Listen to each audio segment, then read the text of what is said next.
Hola y feliz Navidad a todos. Y esto es Verdad sin Límites y yo soy Walter Swain. Y gracias por estar conmigo hoy. Y ahora, en Verdad sin Límites, damos rienda suelta a la verdad de Dios en lo que se refiere a las preguntas que tenemos acerca de Dios, de la Biblia, de la fe cristiana y de los acontecimientos en la cultura y en el mundo. Y ahora hoy vamos en otra dirección un poco diferente a la habitual, de vuelta a las preguntas sobre la Biblia y de algo que está en la Biblia. Y esta pregunta clave de hoy es sobre una figura clave, no solo de la Biblia, sino también una figura clave en el trasfondo de la historia de la Navidad. ¿Estás preparada para la pregunta? Ok. Y ahora, ten paciencia con la pregunta y por qué la hacemos. Y eso vamos a llegar a todo eso en unos momentos. Ok. Bueno, aquí está la pregunta. ¿Fue el rey David un hijo ilegítimo? ¿Fue David el predecesor de los padres de Jesús, José y María, nacido fuera del matrimonio? ¿Y por qué es importante? ¿Qué importa? ¿Y qué es lo que nos dice hoy como creyentes, seguidores de Jesús? Bueno, vamos a ver, porque la respuesta encontramos siempre en la palabra de Dios y ahí vamos ahora ya.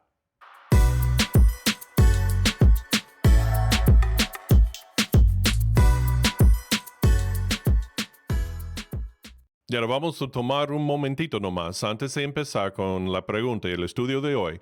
Puedes asegurarte de que recibes lo último de Verdad Sin Límites en cuanto sale haciendo clic en like o haciendo clic para seguir el podcast. Luego, suscríbete y también comparte este podcast con todos los demás, con otros en tu página de Facebook o de Instagram o por un mensaje de texto mandando el enlace. Y eso nos ayuda a seguir creciendo como familia de podcast, por decir, de Verdad Sin Límites, y también crecer espiritualmente en Dios por ver, estudiar la palabra de Dios y también aplicarla a la vida cotidiana. Y ahora, vamos a entrar en la conversación de hoy sobre David y si él era ilegítimo o no. Y ahora, la pregunta, una vez más, es si David, el rey David, era ilegítimo o no. Así que en 1 Samuel, el capítulo 16 y los versículos 1 al 13, el profeta Samuel buscaba al siguiente rey de Israel después de Saúl para ungirlo. Y ahora, el profeta de Dios, ungiendo a un hombre para ser rey, significaba que era elegido directamente por Dios para reinar sobre su reino y su pueblo, Israel. Hizo esto mientras Saúl seguía siendo rey de Israel, pero estaba fracasando miserablemente. Y por eso Dios buscaba reemplazarlo en un futuro cercano. Y Dios no era reservado al respecto, tampoco perdía el tiempo en hacerlo. Bueno, de todos modos, Samuel obedece a Dios, va al pueblo de un hombre llamado Isaí, de cuyos hijos Dios revelaría a su próximo rey. Y ahora Isaí presenta a cada uno de sus hijos uno por uno ante Samuel, pero Samuel los rechaza a todos. Bueno, en realidad no a todos. Escuche esto. En 1 Samuel, el capítulo 16 y los versículos 10 al 12 dice, E hizo pasar Isaí 7 hijos suyos delante de Samuel, pero Samuel dijo a Isaí, Jehová no ha elegido a estos. Entonces dijo Samuel a Isaí, ¿son estos todos tus hijos? Y él respondió, queda aún el menor que apacienta las ovejas. Y dijo Samuel a Isaí, envía por él, porque no nos sentaremos a la mesa hasta que él venga aquí. Envió pues por él y le hizo entrar, y era rubio, hermoso de ojos y de buen parecer. Entonces Jehová dijo, levántate y úngelo, porque este es. Bueno, espera un momento, ¿ok? ¿Cómo? Bueno, hagamos esta pregunta primero. ¿Por qué Isaí no trajo a David ante Samuel en primer lugar. Isaí no lo trajo. Y ahora una posibilidad por qué es que en el versículo 11 Samuel le preguntó si todos los hombres jóvenes estaban ahí. Y ahora en el versículo 11, Isaí respondió diciendo, todavía queda el más joven, ahí está guardando las ovejas. ¿Okay? Y Samuel le dijo, ese es, envíalo, tráelo. Entonces, esto podría ser porque él, David, era lo que Isaí dijo literalmente en el hebreo, el más pequeño de todos ellos. No era considerado un hombre todavía. Tal vez por eso. No sabemos. Pero también David es el que en el 1 Samuel 9 encontramos buscando un burro perdido. Entonces él es el más joven pastorcito o adolescente, no lo sabemos, pero en cualquier caso ya se le trata con un cierto grado de mucho menor importancia, ¿no? ¿Será porque David era el más joven de todos? ¿Solamente eso? No sé. Pero sí sé que ya era tratado con menor importancia. El pueblo temblaba al principio con la llegada de Samuel. Así que si esto era tan serio, Isaí naturalmente debería presentado a todos sus hijos, incluso a David, pero no lo hizo. Y ahora, mirando al 1 Samuel, el capítulo 17, vemos que Israel estaba en un punto muerto con el ejército filisteo. Y como leemos, es por su miedo. Su miedo a ellos, los filisteos, especialmente a Goliat y sus hermanos, y la falta de liderazgo de Saúl y apoyarse en el Señor para ganar la batalla. Isaí manda a David, otra vez el más pequeño del grupo de sus hijos, a llevar comida a sus 3 hermanos mayores en el frente de la batalla. David llega ahí y comienza a hablar con los hombres, preguntando qué estaba pasando, y ellos le explicaban. Entonces, sucedió esto.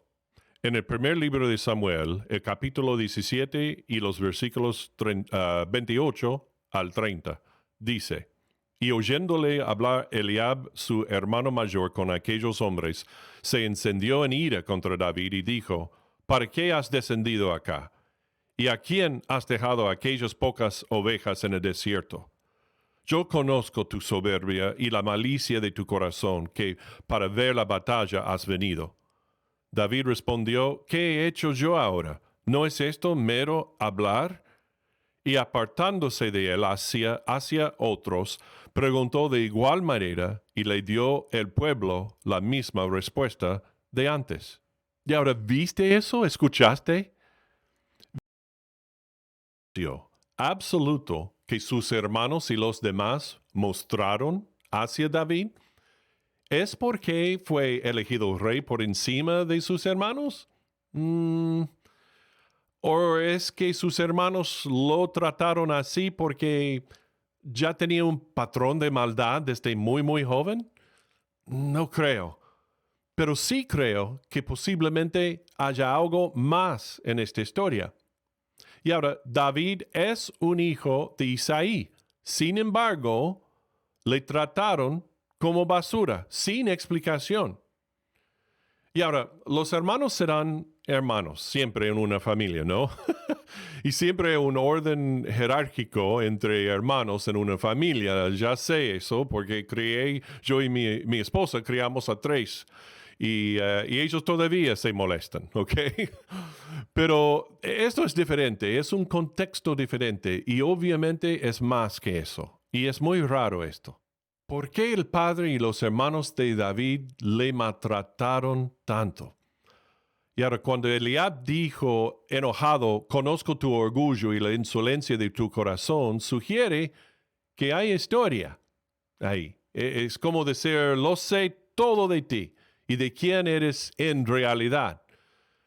Otro punto adicional a conectar en esto es que su madre nunca, la madre de David, nunca es claramente mencionada por su nombre. ni por David, ni por ningún otro autor de las Escrituras en el Antiguo Testamento. Aquí está el último punto, con el que hay que conectar para que salga toda la imagen. En Salmo 51 y el versículo 5 dice esto: He aquí, en maldad he sido formado, y en pecado me concibió mi madre. Y ahora yo, como quizás innumerables predicadores, he usado este versículo para establecer que nacemos en pecado, que somos pecadores desde el momento de la concepción. Y ahora, muchos, y yo supondría que la mayoría de los que han estudiado esto piensan que este versículo, Salmo 51:5, no se trata del pecado de su propia madre, de David, sino de él hablando de a Dios en total aborrecimiento de lo que ha hecho y reconociendo que era un pecador desde su nacimiento. Y esto entonces es un texto de prueba de que todos estamos en el mismo predicamento espiritual que David.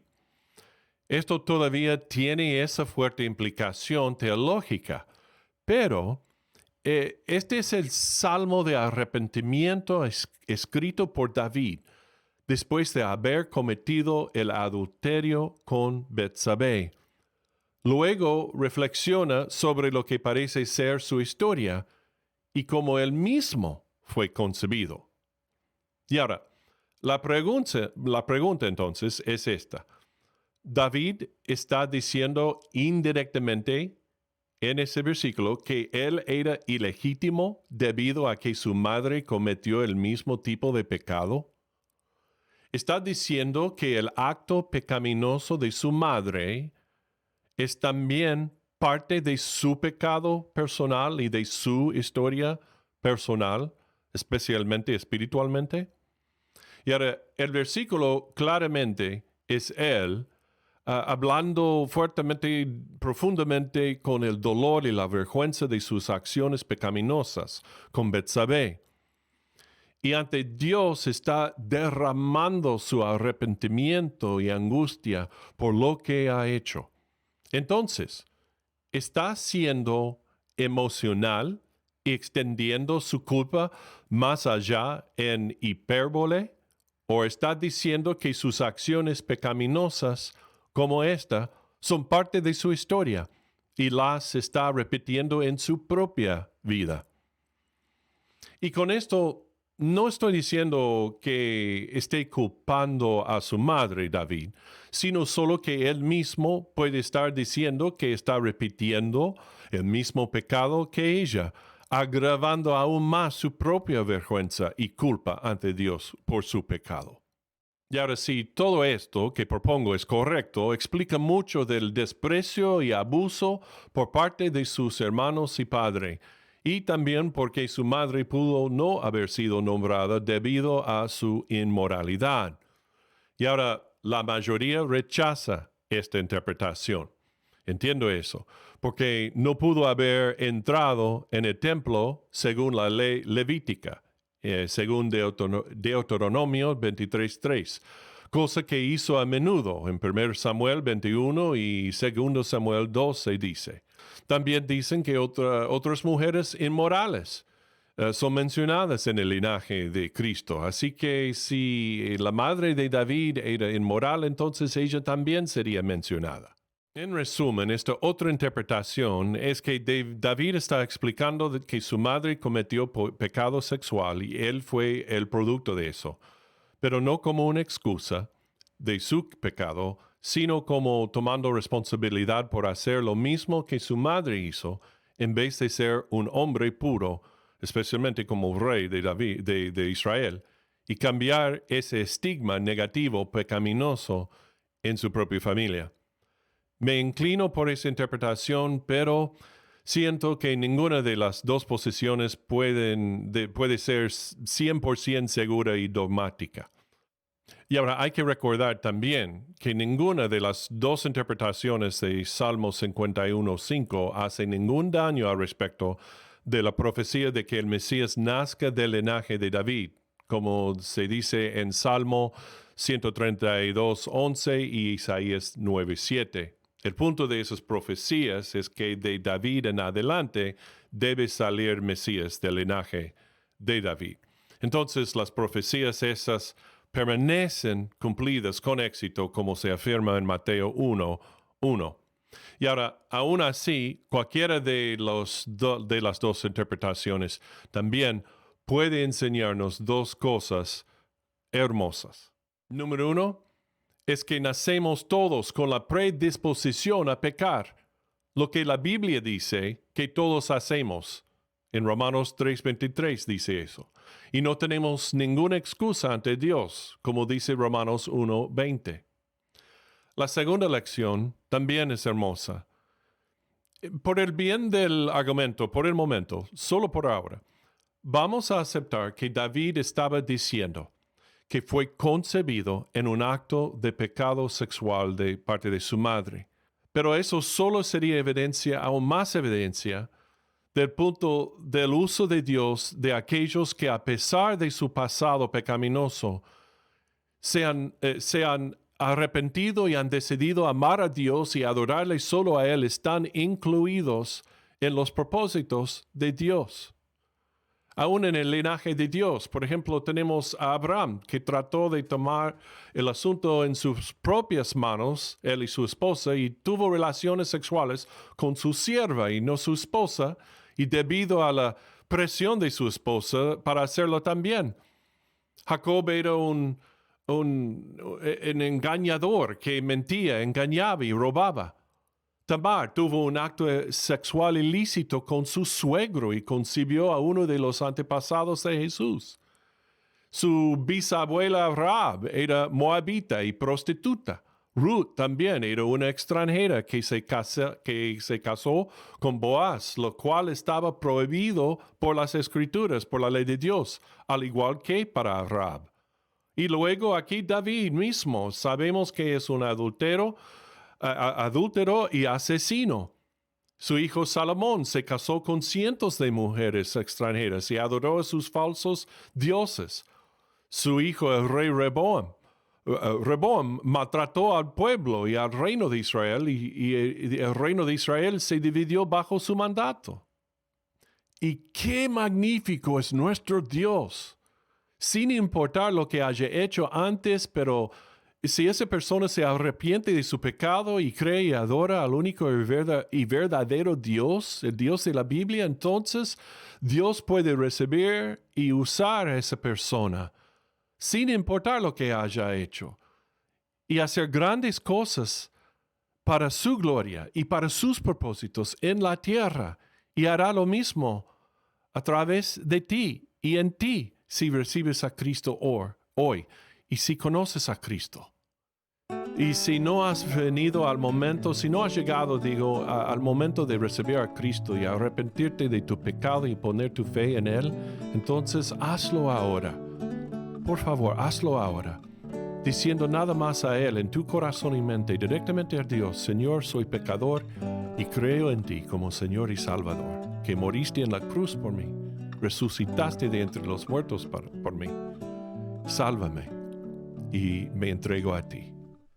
En ese momento, Dios te salva y Él tiene grandes planes para usarte en el mundo, para impactar a las vidas de otras personas con el Evangelio de Cristo y así glorificarle a Él. Muy bien, bueno, espero que esta presentación de esta interesante e inusual pregunta haya resultado ser de gran aliento para ti al final de todo. Y aunque no sabremos quién era la madre de David ni lo que quería decir exactamente en Salmo 51:5, una vez que estemos en el cielo no va a importar. Sin embargo, es bueno estudiar estas cosas y hacer las preguntas difíciles e inusuales. Porque nos dice en 2 Timoteo 2:15 que hay que correctamente dividir o con precisión maneja y explica la palabra de verdad. Y al hacerlo, crecemos en nuestra fe. Muy bien, no olvides de hacer clic en like o en seguir el podcast, suscribirte y compartir esto con todos tus conocidos hoy mismo. Y recuerda siempre seguir a Jesús, porque al hacerlo siempre seguirás la verdad.